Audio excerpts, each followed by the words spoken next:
Let's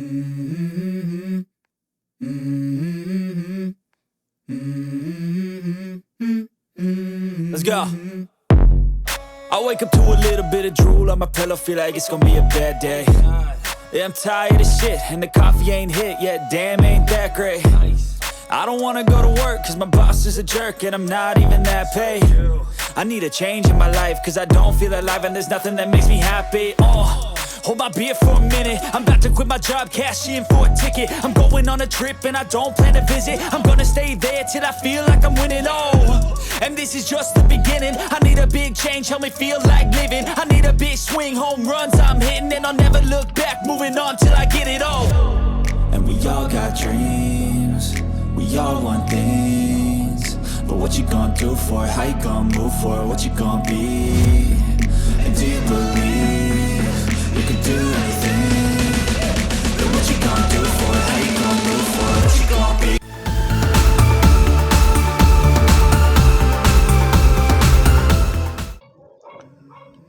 Magandang araw mga kabonsai, welcome po muli sa channel ko, Kiwan Bonsai Journey. Ngayon sa bidyong ito, mag-update tayo sa punong ito. May video ako dito dati, nasa 2 video na siguro tayo nito. So kung gusto niyo makita ang itsura nito dati, panoorin niyo lang yung mga video ko nito. Matagal tayong nakapag-update nito kasi busy tayo.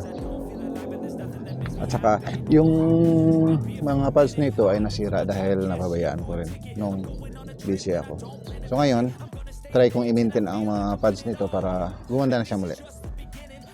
Silipin natin dito sa ilalim. Ito na yung ilalim. Ilang beses na ako nag-cutback nito. Marami na akong ginawang pag-cutback nito. Mapapansin nyo yung mga sanga nito dito sa ilalim ay mga solid na. Ayan.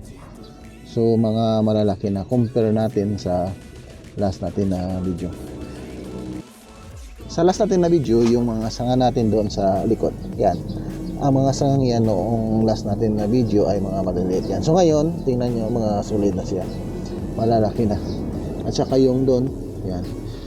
Ang sangang ito, sa last ko na video na binanggit ko na magpapatubo ako ng sanga dyan. Yan na yan. Yan, pinatubo ko yan. Kasi need natin dyan. Yung sanga natin sa likod, okay na rin. Malaki na rin. So, ang gawin na lang natin sa puno natin ito ay i-maintain na ang canopy nito. So, dito na tayo mag-focus ngayon sa canopy niya.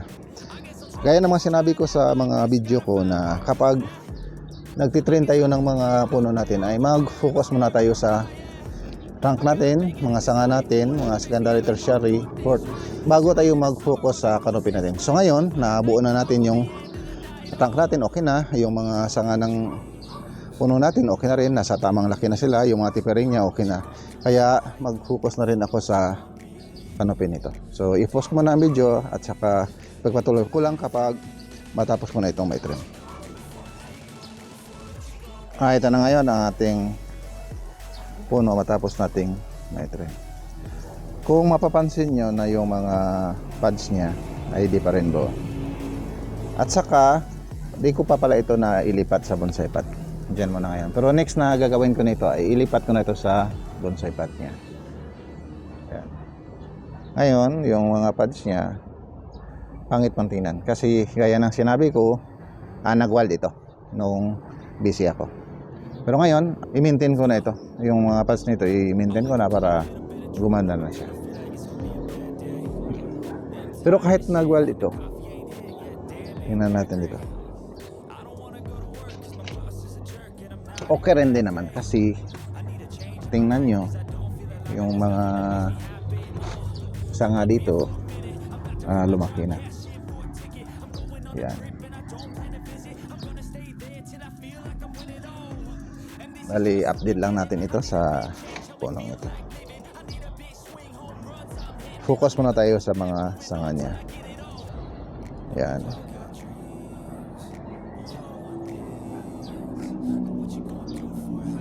Ngayon, ang puno natin ay nasa stage na paggawa ng mga pads. So ngayon, wala na tayong dapat palakihin ito, kaya mag-focus na ako sa canopy nito. Kaya lang sa mga sinasabi ko sa mga iba kong video na kapag nag-trend tayo ng ating bonsai ay dapat nakafocus muna tayo sa ating trunk, mga sanga, bago tayo mag-focus sa canopy natin. Aanhin natin na magandang tingnan ng puno natin habang tinitrend natin, pero yung paggawa ng mga sanga natin ay di maganda. At saka kung magawa man natin ay masyadong matagal. Ito yung top ng ating puno. Ikutan na natin ang ating puno. Pero di tayo makaikot ng 360 degrees dahil may mga katabi itong mga bonsai rin. Yan.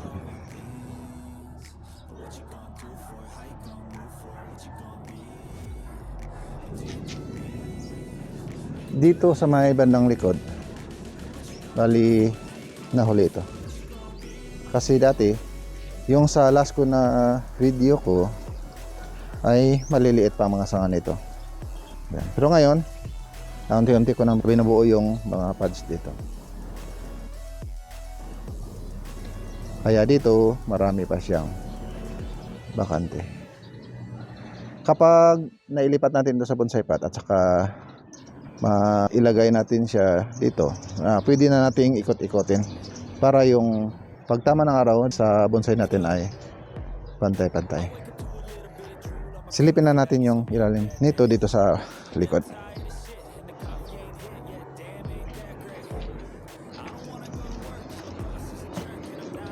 Yan siya. Marami pa rin wire. Yung mga wire nito, di ko pa nakuha. Yan siya.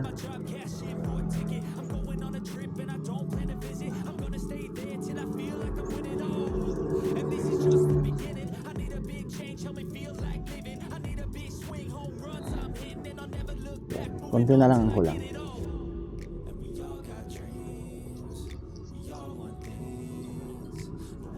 Huwag nyo nang pansinin yung mga wire. Kasi ang gulo ng mga wire natin. Yan. May mga gagawin pa pala ako nito. Yung mga tipering nito ay improve ko pa. Pero at least, tapos na ako sa paggawa ng ating mga sanga.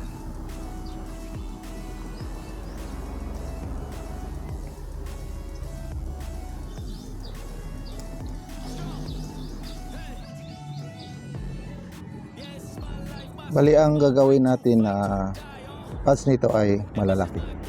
Kasi yung puno natin ay sumo.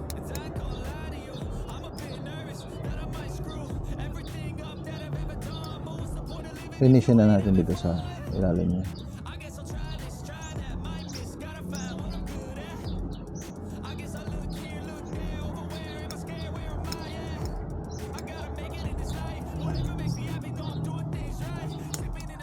Bali dito, isang malaking pad dito.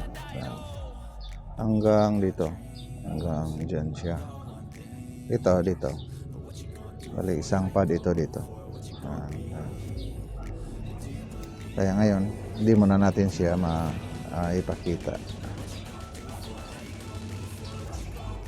Dito, isang pad ito. Bali, ang pad nito ay dito. Mula dito hanggang dito. Dito siya, ganyan. Kapag matapos to, wala na tong mga malalaking gap.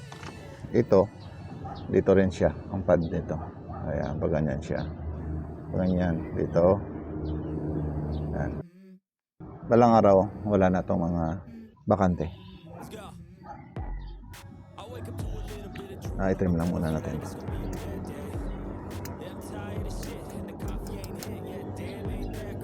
May isa pala akong tip para sa inyo. Kapag nag-layout pala kayo ng inyong mga pads, ay huwag nyo kaagad na i-dikit. Kasi kapag dinikit nyo, gagawa ko ng halimbawa.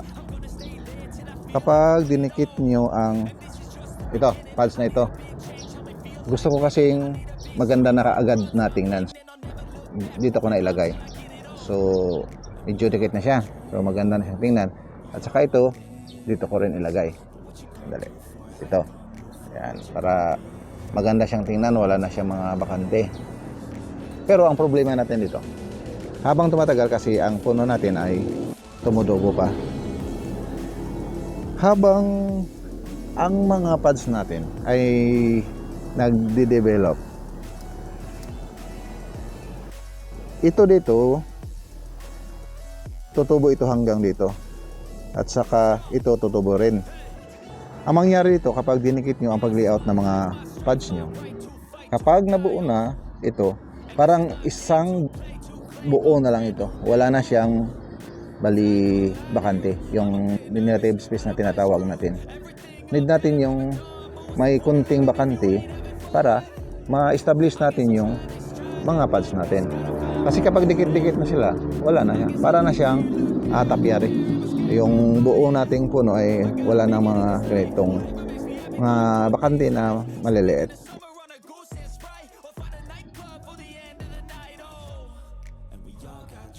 So tandaan na natin na kapag nag-layout tayo ng ating mga pods, ay huwag natin kagad idikit. Imagine niyo na lang na kapag matapos ang pod na ito, ganito siya kalaki.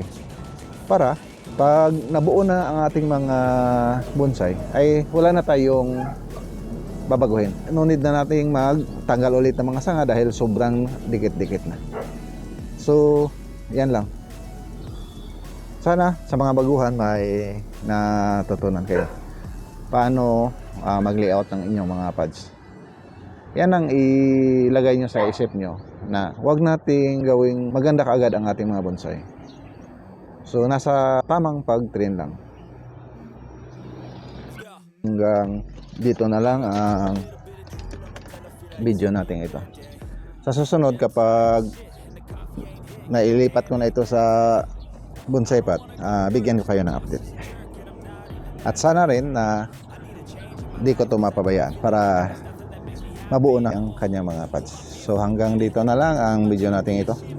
Kung nagustuhan nyo ang video nito, paki-like, share na rin sa mga kaibigan nyo na gusto rin matutong magbonsai para magkaroon din sila ng idea kung paano ito gawin. At sa mga di pa pala nakasubscribe sa akin, pag-subscribe na rin at pinuditan ang bell notification button para ma-notify kayo sa susunod kong gawing video.